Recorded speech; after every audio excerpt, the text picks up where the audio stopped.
विसर्जन नहीं करना चाहिए, यानी कि इसको हम चौकी हटाना बोलेंगे। यदि गलती से मैं कहीं पर विसर्जन बोल भी देती हूँ तो आप समझ जाइएगा, लक्ष्मी मैया का कभी भी घर से विसर्जन नहीं किया जाता है। तो चौकी हमें कैसे हटानी है? परिवारजनों को हमारे परिवार की तरफ से दीपावली की हार्दिक शुभकामनाएं। फ्रेंड्स, आज की इस वीडियो में हम जानने वाले हैं कि दीपावली की जो हमने चौकी लगाई है ना, वो हमें कब हटानी है और कैसे हटानी है, चढ़ाई की सामग्री का हमें क्या करना है। तो तमाम जानकारी आपको इस वीडियो में मिलने वाली है।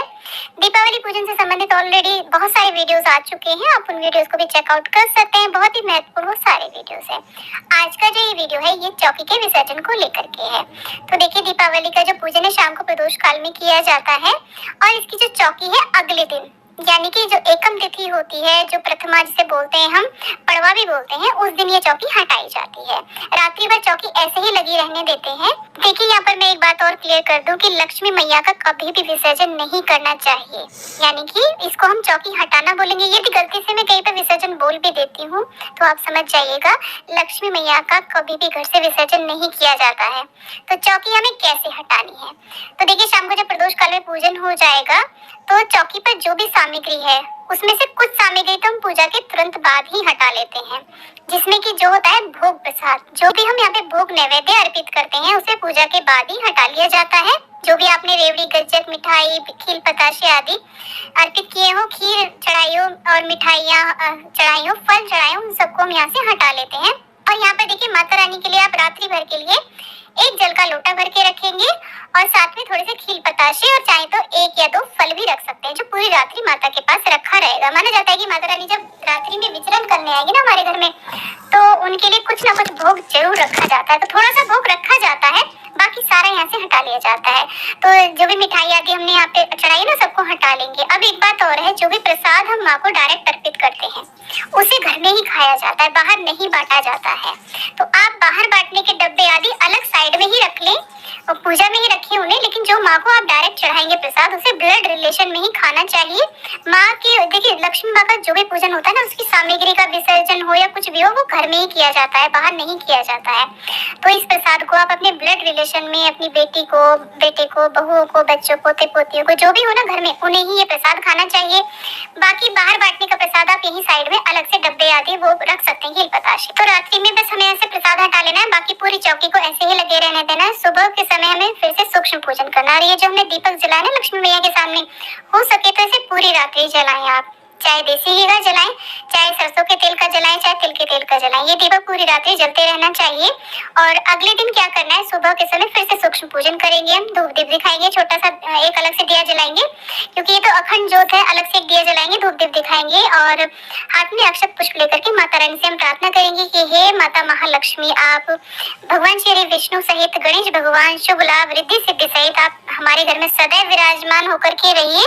हम इस चौकी को यहाँ से हटा रहे हैं, इसकी सामग्री को हटा रहे हैं, आप सदैव हमारे घर में निवास करिए, हम आपका विसर्जन नहीं कर रहे हैं। हे मैया, हम पर अपनी कृपा दृष्टि बनाए रखिएगा। उसके बाद में अक्षत पुष्प को हम इस प्रकार से चौकी पर छोड़ देते हैं, फिर हम सामग्री को हटाना शुरू करते हैं। तो देखिए, सबसे पहली बारी आती है कलश की, जो कि बहुत ज्यादा कॉमनली प्रश्न पूछा जाता है, कलश का हमें क्या करना है। कलश में नारियल है, हमारे यहाँ तो नारियल को बघार के प्रसाद के रूप में खा लिया जाता है। अब देखिए, कुछ लोगों की क्या परंपरा होती है कि ये जो कलश का नारियल होता है ना लक्ष्मी पूजन का, इसे लाल कपड़े में बांध करके रख दिया जाता है 1 वर्ष के लिए। तो अगर आपके ऐसा हो तो ऐसा भी कर सकते हैं, परंतु हमारे यहाँ तो प्रसाद के रूप में से खा लिया जाता है। लेकिन बाहर भूले से भी आप इसको विसर्जित ना करें। कुछ लोग जल विसर्जन कर देते हैं, बिल्कुल भी नहीं करना। लक्ष्मी पूजन की कोई भी चीज हमें बाहर विसर्जित नहीं करनी है। और ये जो नारियल के ऊपर हमें कलावा लपेटा है या चुनरी लपेटी है, चुनरी को आप पूजा में रीयूज कर सकते हैं और कलावे को आप अपने बच्चों के और अपने हाथों पे अवश्य रूप से बांधे, बहुत ही शुभ रहता है।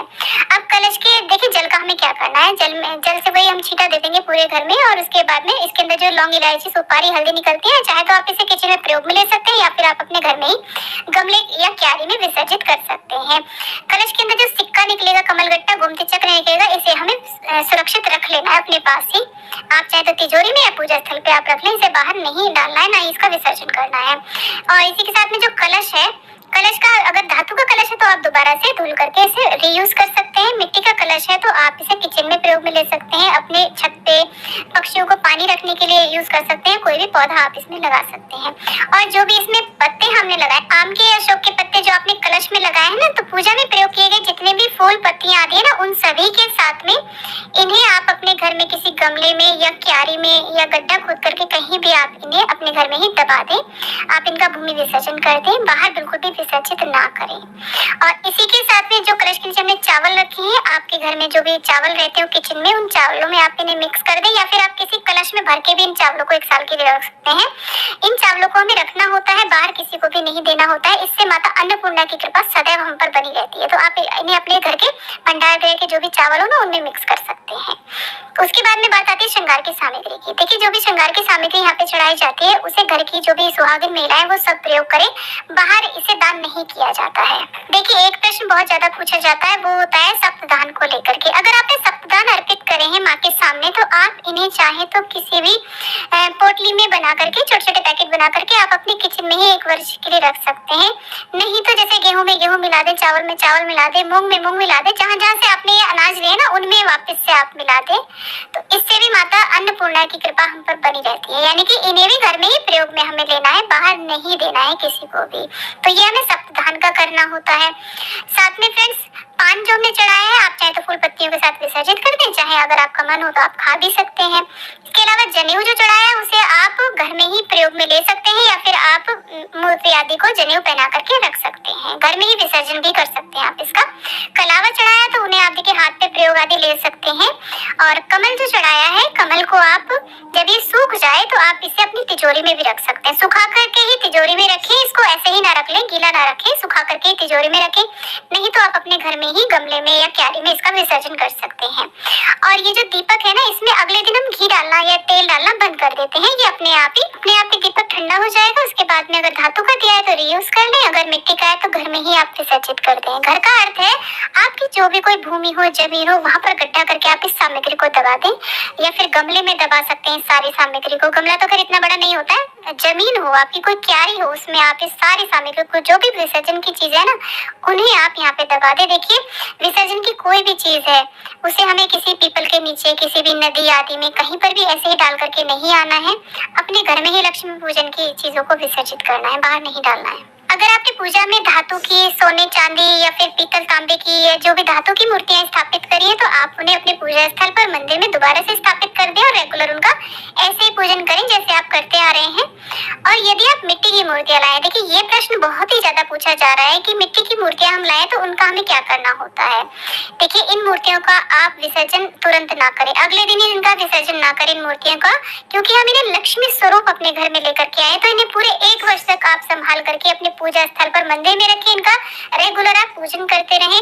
1 वर्ष बाद जब हम नई मूर्तियां लाते हैं, अगले साल दिवाली पर, धनतेरस पे लाते हैं, तब इनका विसर्जन तब किया जाता है। जब नई मूर्तियां उनकी जगह पे स्थापित हो जाती हैं, तभी आप इन मूर्तियों का विसर्जन करें। विसर्जन का मतलब है अपने घर में ही विसर्जन करना है, बाहर बिल्कुल भी विसर्जित नहीं करना है। और कुछ लोग पूजा से अगले दिन ही इन मूर्तियों को बाहर मंदिर आदि के सामने या फिर पीपल के नीचे रखाते हैं, या फिर नदी के किनारे छोड़ाते, नदी में डाल आते हैं। तो ये बहुत ही ज्यादा गलत है।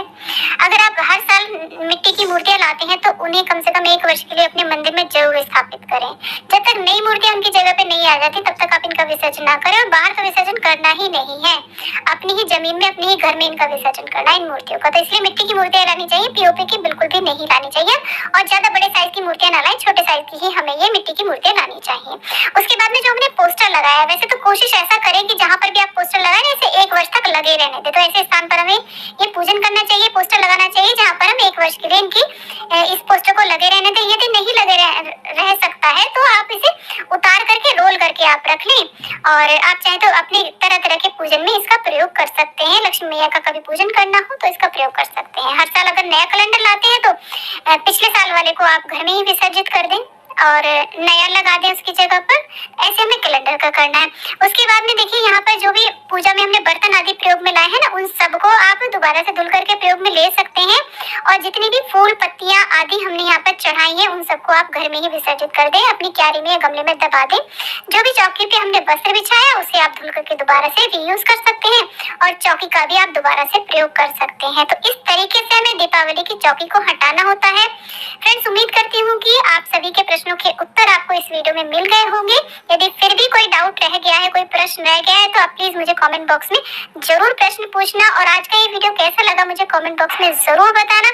माता महालक्ष्मी की कृपा सभी पर बनी रहे और ये दीपावली आप सभी के लिए शुभ हो, मंगलमय हो और ये दीपावली आप सभी के लिए धन वर्षा लेकर के आए, यही हमारी माता रानी से प्रार्थना है। तो फ्रेंड्स, वीडियो यदि आपको अच्छा लगा तो प्लीज वीडियो को लाइक करें, चैनल को सब्सक्राइब करें और वीडियो को ज्यादा से ज्यादा शेयर करें और कमेंट बॉक्स में लक्ष्मी मैया की जय आप अवश्य लिखें। आप सभी को हैप्पी दिवाली। हटाना बोलेंगे। यदि गलती से मैं कहीं पर विसर्जन बोल भी देती हूँ तो आप समझ जाइएगा, लक्ष्मी मैया का कभी भी घर से विसर्जन नहीं किया जाता है। तो चौकी हमें कैसे हटानी है, तो देखिए शाम को जब प्रदोष काल में पूजन हो जाएगा तो चौकी पर जो भी सामग्री है उसमें से कुछ सामग्री तो हम पूजा के तुरंत बाद ही हटा लेते हैं, जिसमें कि जो होता है भोग प्रसाद, जो भी हम यहाँ पे भोग नैवेद्य अर्पित करते हैं उसे पूजा के बाद ही हटा लिया जाता है। जो भी आपने रेवड़ी, गज्जक, मिठाई, खील, पताशे आदि अर्पित किए हो, खीर चढ़ाई हो और मिठाइयाँ चढ़ाई हो, फल चढ़ाए हो, उन सबको हम यहाँ से हटा लेते हैं। और यहाँ पर देखिए माता रानी के लिए आप रात्रि भर के लिए एक जल का लोटा भर के रखेंगे और साथ में थोड़े से खील पताशे और चाहे तो 1 या 2 फल भी रख सकते हैं, जो पूरी रात्रि माता के पास रखा रहेगा। माना जाता है कि माता रानी जब रात्रि में विचरण करने आएगी ना हमारे घर में, तो उनके लिए कुछ ना कुछ भोग जरूर रखा जाता है। तो थोड़ा सा भोग रखा जाता है, बाकी सारा यहाँ से हटा लिया जाता है। तो जो भी मिठाई आदि हमने यहाँ पे चढ़ाई ना, सबको हटा लेंगे। अब एक बात और है, जो भी प्रसाद हम माँ को डायरेक्ट अर्पित करते हैं